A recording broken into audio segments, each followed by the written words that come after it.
Tonight, a desperate search continues in Arizona for 84-year-old Nancy Guthrie, the mother of Today Show anchor and former Court TV correspondent Savannah Guthrie. Nancy vanished from her Tucson area home late Saturday night under terrifyingly mysterious circumstances. Law enforcement has treated her home as a crime scene, saying evidence suggests Nancy was taken against her will and did not leave on her own.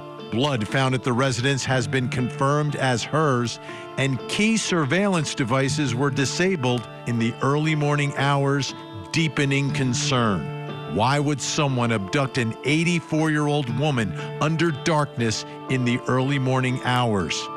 The answer may lie in a ransom note sent to several media outlets that references specific details from the crime scene, though investigators have yet to publicly confirm the authenticity of this letter.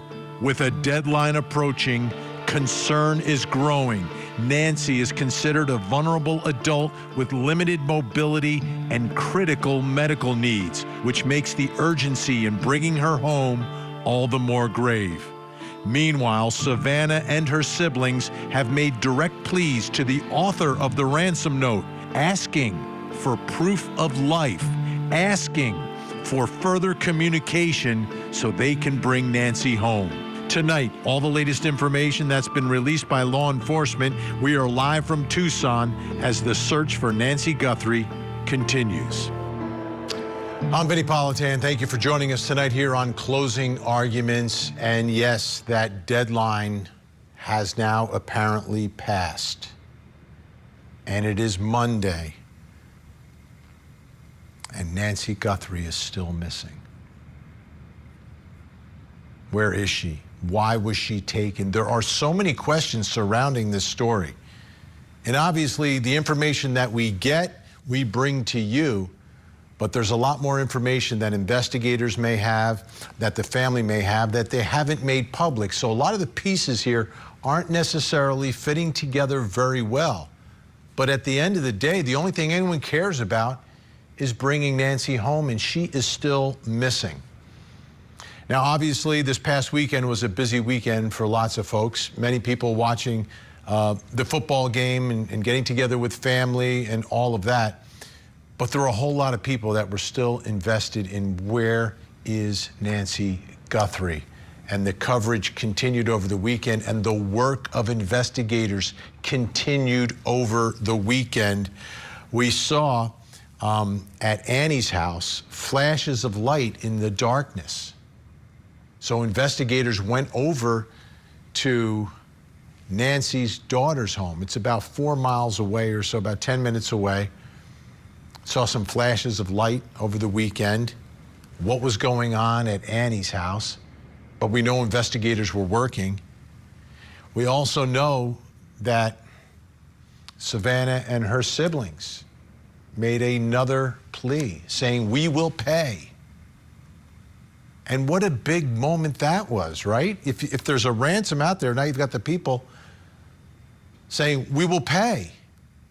We will pay. But here we are Monday night, and still no Nancy Guthrie. Just recently, earlier tonight, Savannah Guthrie posted another video on social media. This one without her brother, without her sister, just by herself.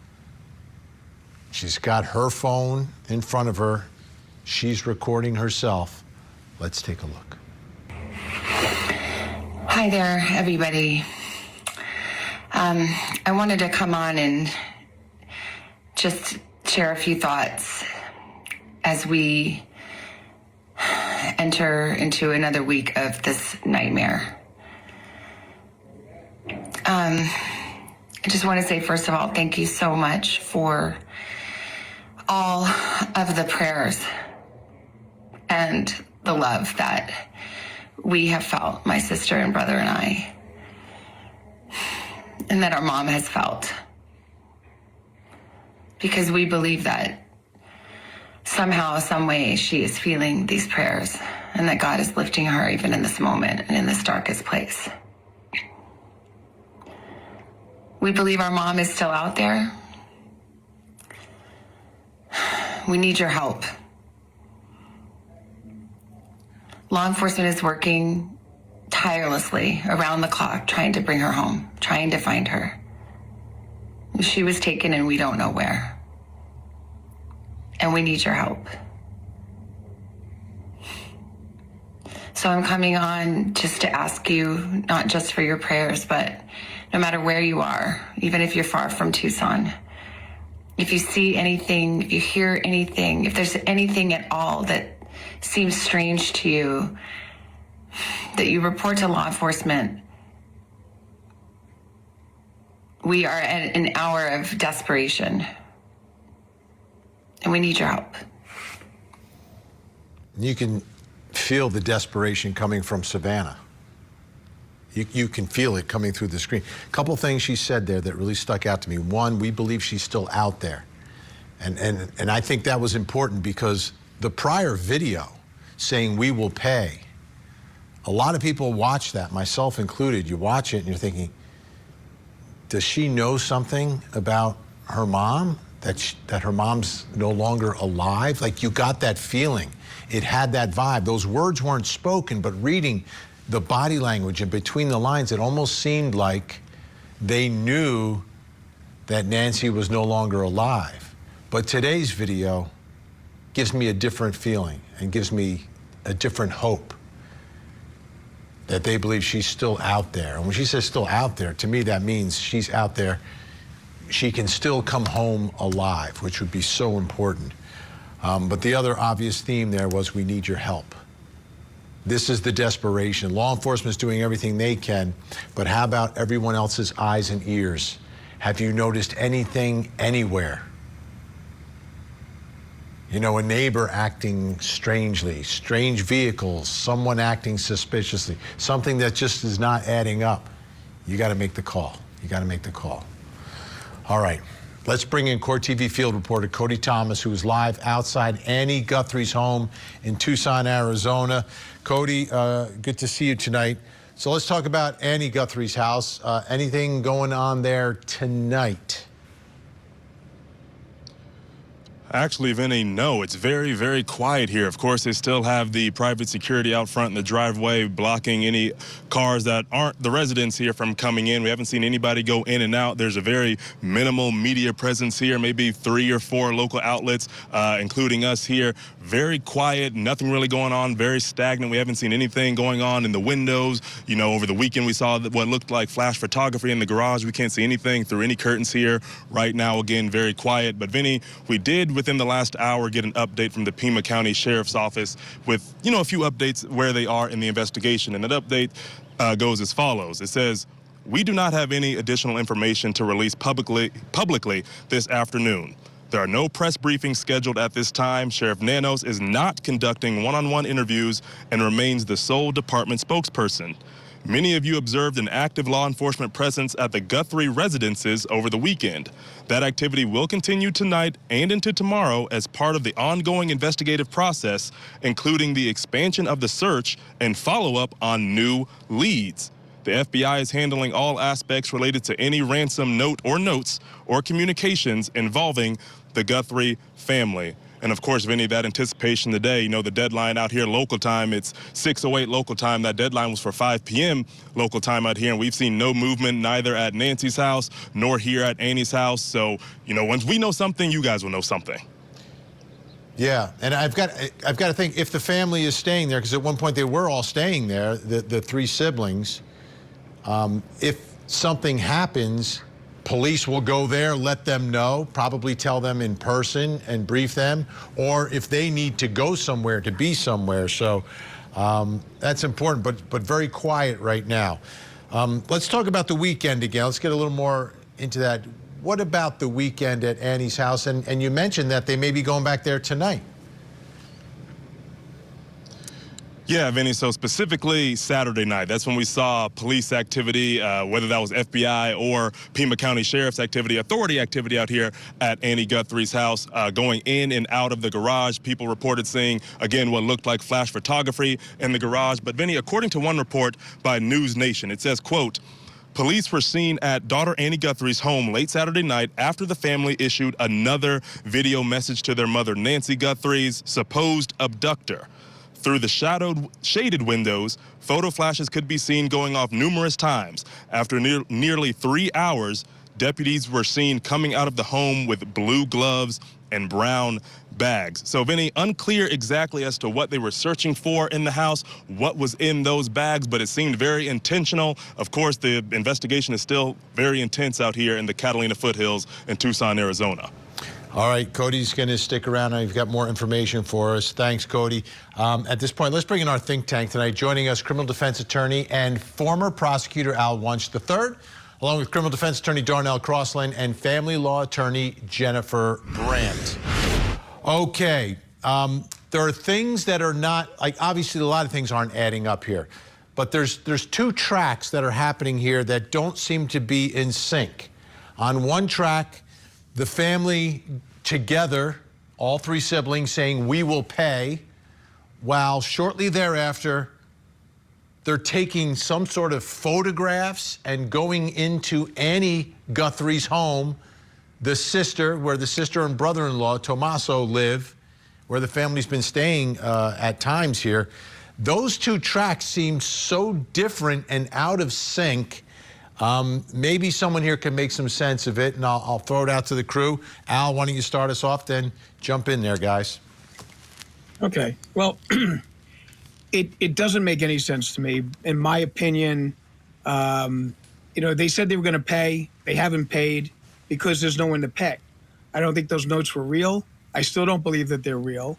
I also, unfortunately, don't believe that Nancy is alive.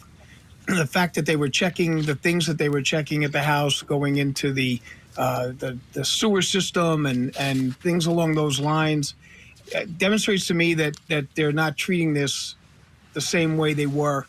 All right, 5 days but Al, I ago. want you to zoom in right now. We're going to get to Nancy's property in a minute, but let's zoom in on the fact that they're going to Annie the sister's house right after Annie the sister and Savannah and Cameron the brother make a video telling the author of the ransom note, we will pay. I'm trying to make those two specific facts, like, what does that mean? Those two specific facts. So go ahead, guys. Okay, so Vinny, I'll jump in. we will pay. Can I jump in? Let me just finish what I was saying. That we will pay, then I think was a ruse from the beginning. I think that was thrown out there so they would get some sort of reaction from the alleged kidnappers, and they would get some sort of response. The only way you're going to get clues about who took her is to get them to start speaking. By saying they will pay, I think they were hoping that they would take that bait and they would comment and they would, get in touch with the family in order to try to get their payday, which did not happen. Vinny, I was going to say that, I agree with Al. I think they were going out there to see what reaction they got. But I also think that the FBI is looking at all aspects of what could have happened. And Annie and her husband were the last people that were with Nancy. So the FBI and the local authorities are definitely looking and want to know, do they have any evidence? Is there anything that went on there? They were the last ones with her. They've probably checked out their story, and yet they're in the house looking for more evidence and leaving with evidence, which makes us wonder, what did they find? I think the FBI knows a lot more than they're letting on, as they usually do. And I think they probably are a lot closer to figuring out really what happened than we are, or that we know about. Darnell, I want you to address this, but also, do you think that it was a consent search, or do you think they had to go get a warrant to get in there to take those photos in Annie's house? No, it had to be definitely a consent search, because if this family is saying that they know nothing about what happened and that they're pleading for people to reach out to them and help them with this discovery in terms of like what happened here, there's no way they're going to either lawyer up at this point or block law enforcement from being able to do their job. Because if they did, it would change the entire trajectory of what we're looking at here.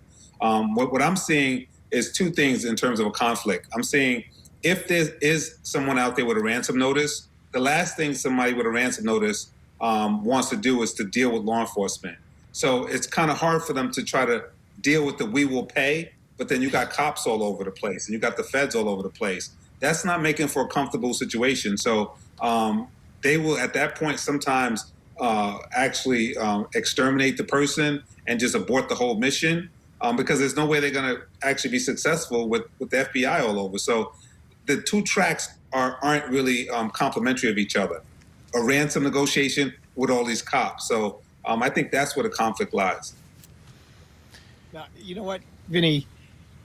I have to disagree with what Darnell's saying, because if the kidnappers were that concerned about the cops being involved and the FBI being involved, why did it take them a couple of days before a ransom note had come out? Why wasn't there a ransom note sent immediately saying, do not contact the police, do not do this, she won't get hurt, we want to do that? They didn't do that. They sent out a contingency. Their first notice was a contingency notice. Well, if you don't get it by Friday, if you get it by Monday. That is why this doesn't make any sense whatsoever. If they didn't want the police involved, they very easily could have gotten them out by saying, do not call the police or we will harm her. And that was never done. And well, Vinny, we don't know what happened. I mean, we really don't know. We know what is being publicized. And we know that it seems that the family is taking these ransom notes quite seriously, because why else would they be going on TV and asking these people to, turn over their mother or that they're going to pay? It seems to me like they wouldn't even be putting up that charade if they didn't at least believe that the ransom notes were legit. Disagree. It's bait. It's bait. They're setting out bait to try to get the people to start communicating, and that's how you catch them. so there was a second communication, and there's been no indication from anyone saying whether or not it was in fact the same author of this second note. The note was sent to only one of the three organizations that got the first note, and the second note was not described as a ransom note. But after that note was given, there was, again, a flurry of activity by law enforcement. It's really been, because we don't have all the pieces, it's not fitting together, but I don't even know how they could fit together, these two separate pieces, where on the one hand, you're talking about paying a ransom, on the second hand, you're searching the daughter's home. I don't understand that, and we do have the tip line number up for folks in Arizona. Anyone likely within 10 hours of Tucson, you are in the hot zone for all of this, within 10 hours of Tucson. Vinny, obviously, speaking of the hot zone, obviously Cody has no jacket on. The weather looks like it's conducive. I'm just thankful that they're not dealing with the below zero that we're dealing with, because it makes these searches even harder. Unlike Al, I'm going to keep my prayers open, and that she is alive, and that she's brought home. So obviously the weather's conducive to that. And if someone knows about her medical condition, maybe they're taking care of her. So I'm not going to give up so easy. I'm hoping she comes home. All right, this is what we're going to do. The think tank is staying with us. Al, Darnell, Jennifer. When we come back, we're going to take a closer look at the ransom demands. Were they legitimate? Is it connected? We'll be right back. What are you reporting? Fire. The tragic murder of Keith Canero and his entire family. The defendant repeatedly shot and killed his brother and then moved to murder the rest of the family inside the home. Their sprawling mansion set on fire. Paul and Keith were not only brothers, but business partners. This one is the most brutal case that I've seen in my experience here. The Mansion Murders Trial. Live coverage weekday mornings, 8/7 Central on Court TV.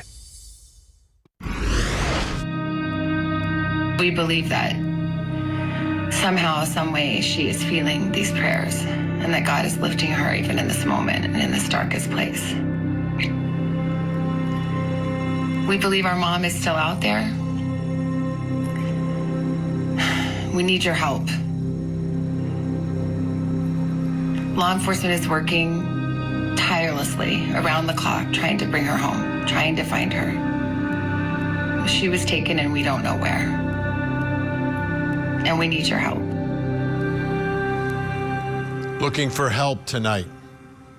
Savannah Guthrie desperately looking for the help from the public, which is the third video that she's been in. It's the fourth that the family has put out. The one prior to this was, I thought, one that could have been a game changer in everything to try to figure out what was going on here. And this is the We Will Pay video. Take a listen. We received your message and we understand. We beg you now to return our mother to us so that we can celebrate with her. This is the only way we will have peace. This is very valuable to us, and we will pay. When that video was released and the choice of the words, many were saying and looking at it like she was dead, that they wanted to do the word celebrate, a celebration of life, and this will give us peace. And it was really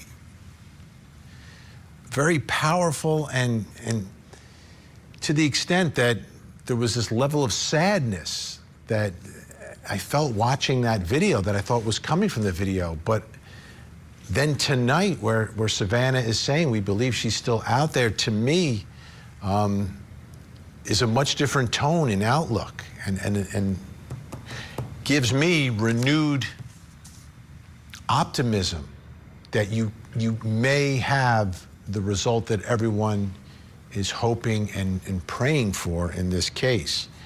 But the question is, like, if you're saying we will pay, what's going on? Because the deadline, as reported by some, was an hour and a half ago. An hour and a half ago, that was like the deadline. Let's bring back in our think tank, Al Wunsch, Darnell Crossland, and Jennifer Brandt. All right, Darnell, so let's put those facts together. The deadline has passed. What are you thinking about the legitimacy of this ransom note? Because it does not appear necessarily that it was that the money was paid. Well, I'm going to go back to what I was saying earlier. You can't operate legitimately on these two tracks where you have a family negotiating with a person who claims to have their loved one, and then the law enforcement doing their own thing.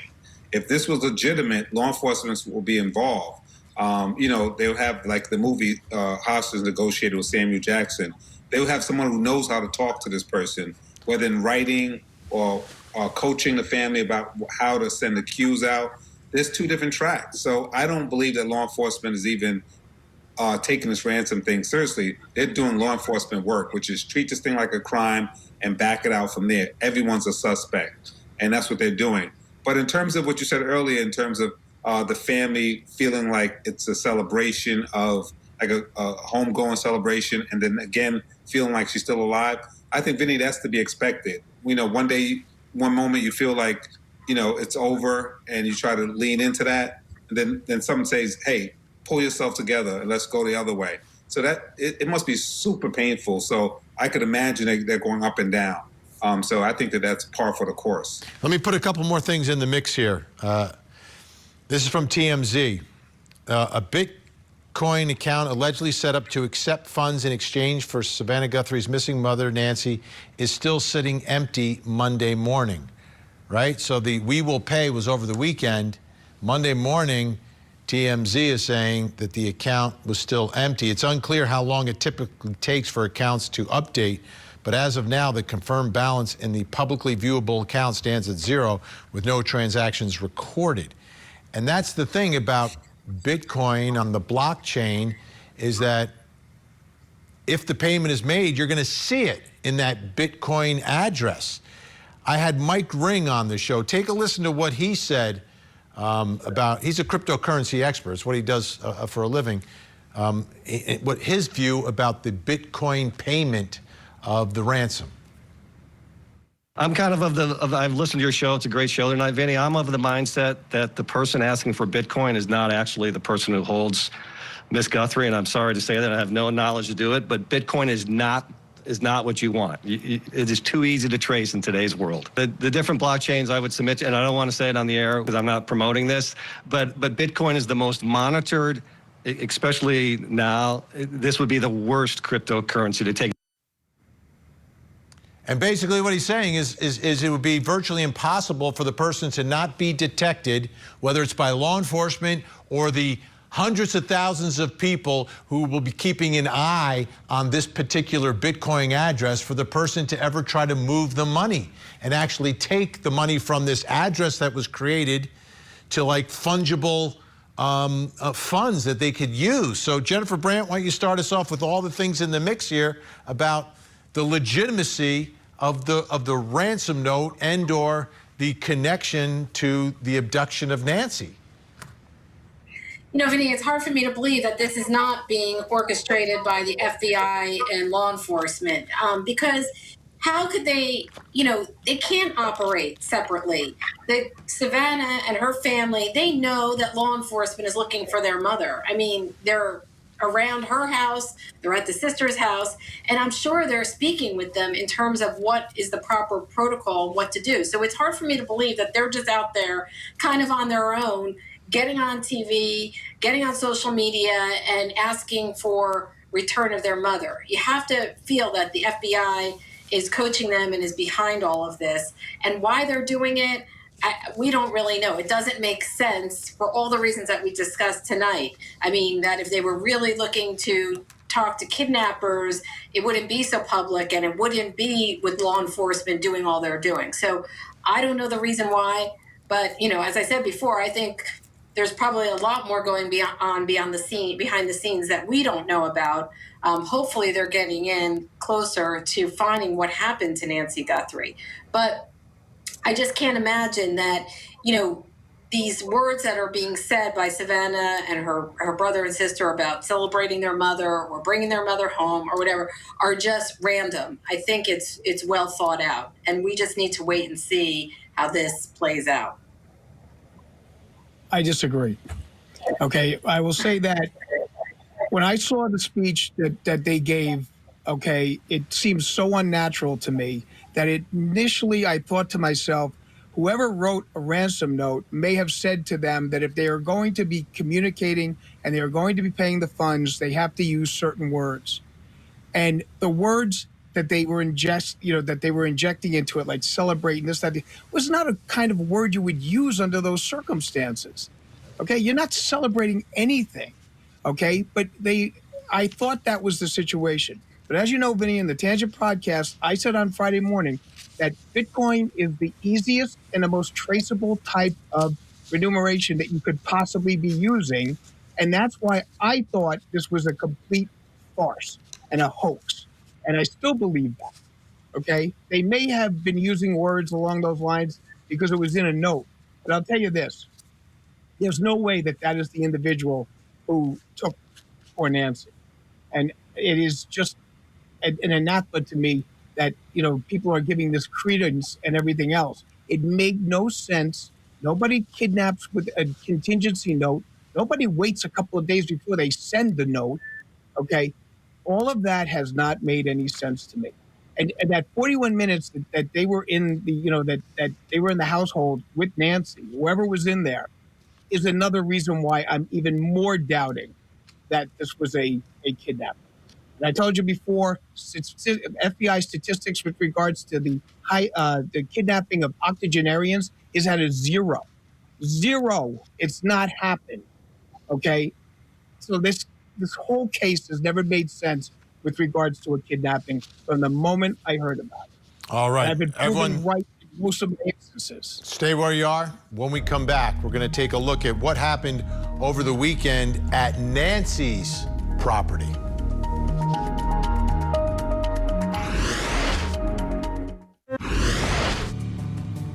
Right now, we believe Nancy is still out there. We have nobody of interest or any suspects that you would consider a prime suspect. To those imposters who who are trying to take advantage and profit from this situation.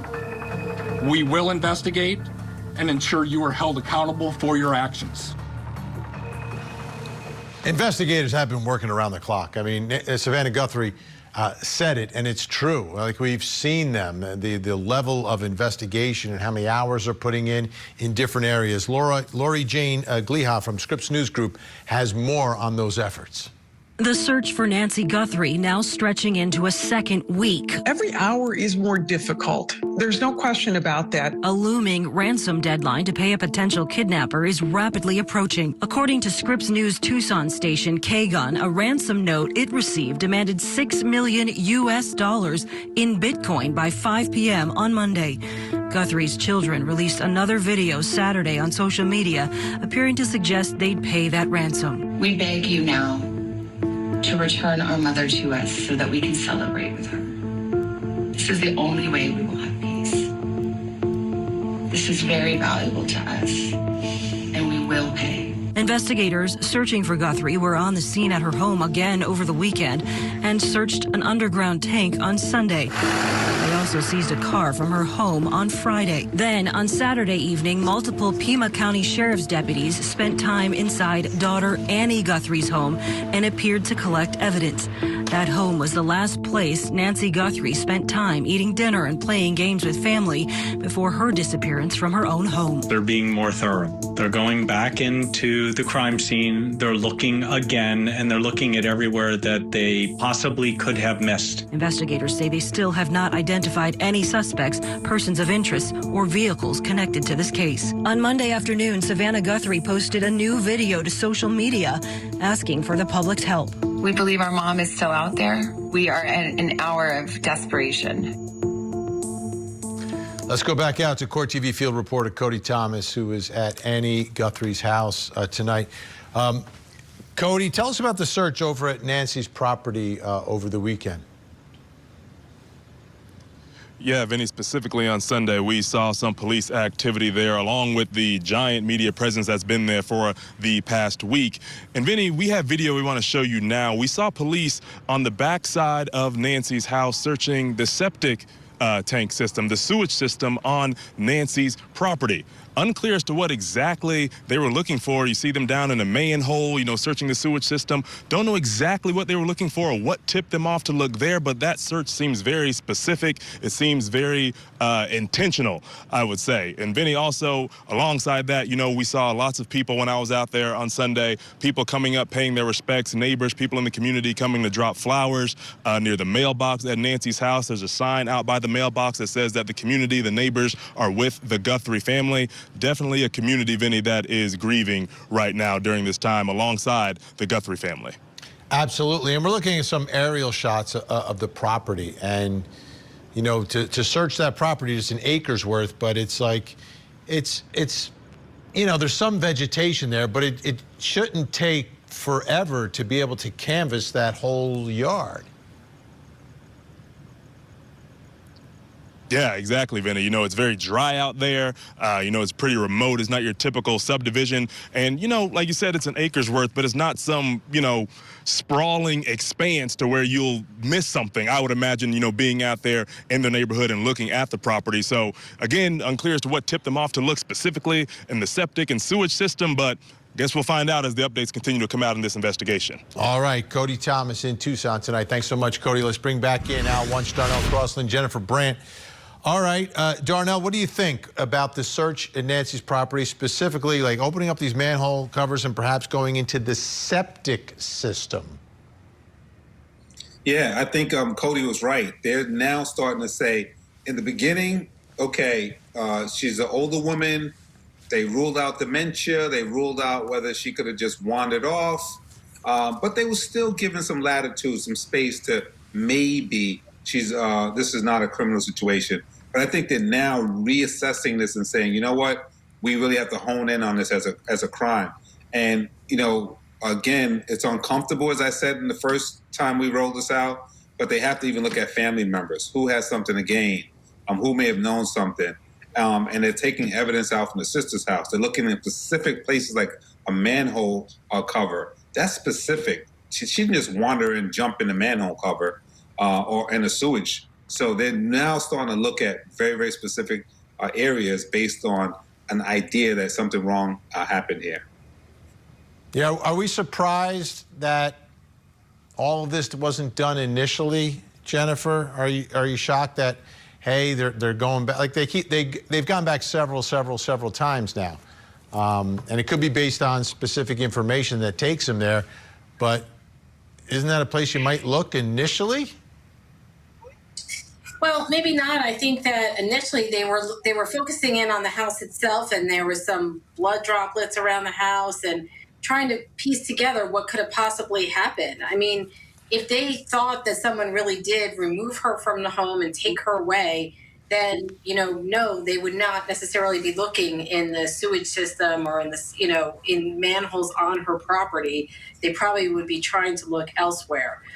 So I think now maybe they're reassessing, or maybe there's some more information that they found, or some clues that they acquired that, leads them to start to look around her property itself. And the fact that she hasn't turned up, I think that's also got them looking further as to, where she is and what could have happened to her. Al, the property was initially cleared like a week ago. Last Monday, it was cleared, returned to the family, but then they've been back, 3 or 4 times now, it seems. And that is very disturbing that's the situation that's going on there. I mean, you would think that the fact that they haven't found her, there's nothing, there's evidence that there was blood. So, and unlike what Darnell said, from the moment this happened, they knew it was going to be something, there was a criminal action because of the blood, droppings and all things along those lines. You check, what better place to store a body than in a septic system? I mean, that would have been an unbelievable place to put a body, and then not expect anyone to be looking there. Why wasn't that looked at in the first place? The roof, why wasn't that checked? I mean, there were so many missteps with regards to this investigation that it is, and I guess it's always, fine to be Monday morning quarterback with regards to this, especially because it's Monday night. But these are places that should have been looked. The van, all those the car, the automobile, everything in there should have been inventory, should have been looked, should have been dusted down, should have been fingerprinted. Okay? I mean, if you're in there with a stick in that, situation where you're looking in the septic system, you're not looking for a ring, okay? You're looking for a body that's in there. Why wasn't that done initially? So there's a problem with regards to this investigation.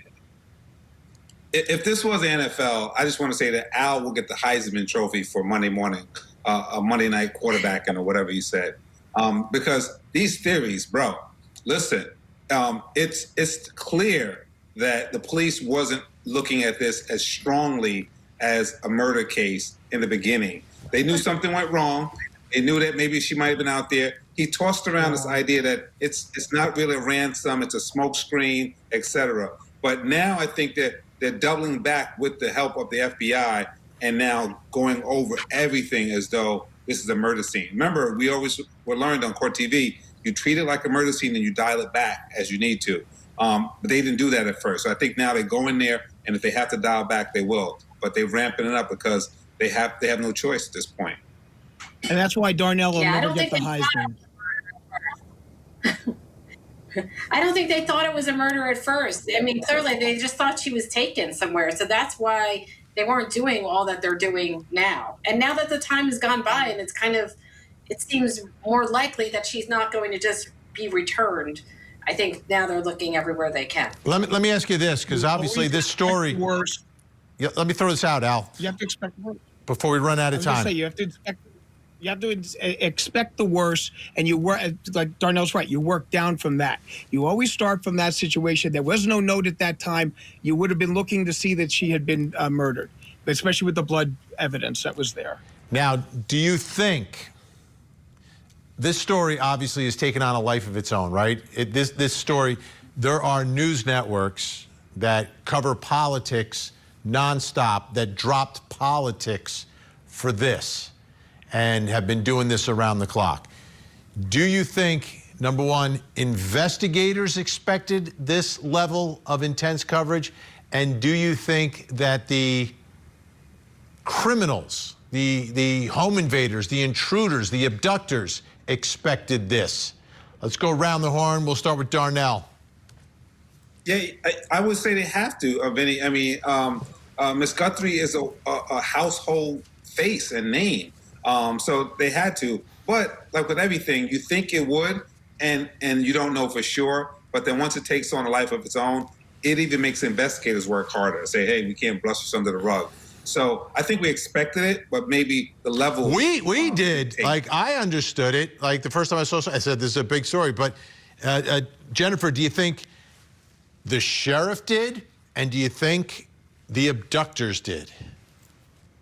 No, not at all, Vinny, because I think we're so fascinated by it, not only because it's Savannah Guthrie's mother, but because it's an 84-year-old woman. And as Al has said repeatedly, you just don't hear stories like that about an 84-year-old being removed from their home under suspicious circumstances, that it's not somebody just wandering around with dementia. This is somebody that could have been potentially kidnapped or taken. So I think that, with the notoriety of Savannah, but I think the fact that it's this older woman, I think that's really why people are talking about it as much as they are. We have 20 seconds, Al. Wrap it up. Timing, Vinny.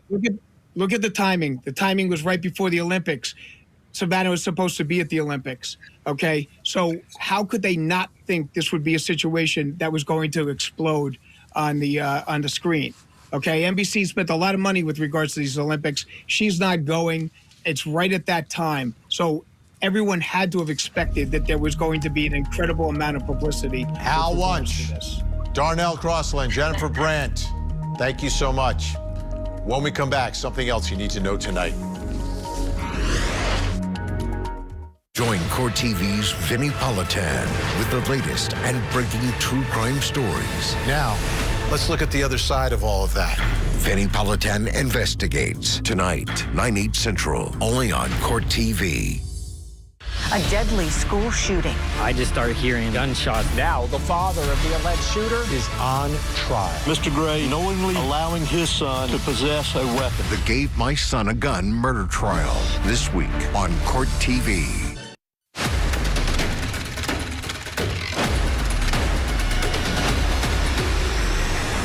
Welcome back. Time to reveal something else you need to know today. Let's take a look at the big board. What's happening in the world of true crime? The stepbrother charged. This is a huge development from an ABC News report. 18-year-old Anna Kepner, remember her? She was murdered on that Carnival cruise ship. Well, the stepbrother who was found, the stepbrother of Anna, who was found dead on that Carnival cruise ship in November, was arrested and charged this week in connection with the case, according to Anna Kepner's father, who is the stepfather of the suspect. The stepbrother was released to the custody of a guardian. Chris Kepner said it's not known what specific charges he is facing, but this is finally a huge development in a case that seemed like it should lead to some sort of charges. We'll keep an eye on it for you. Right now, I need your eyes on the screen because we have a missing child who needs your help tonight. This is Harmony Powers. Harmony is missing out of Springfield, Massachusetts, just 16 years old. If you see Harmony, pick up the phone, make a call, make a difference. 911, 1-800-THE-LOST, or you can call the Springfield Police Department. That phone number is on your screen right now. Let's see if we get Harmony to a safe place tonight. Don't go anywhere. We have another hour of live true crime. Vinny Politan Investigates is next. In the meantime, please don't forget to hug the kids.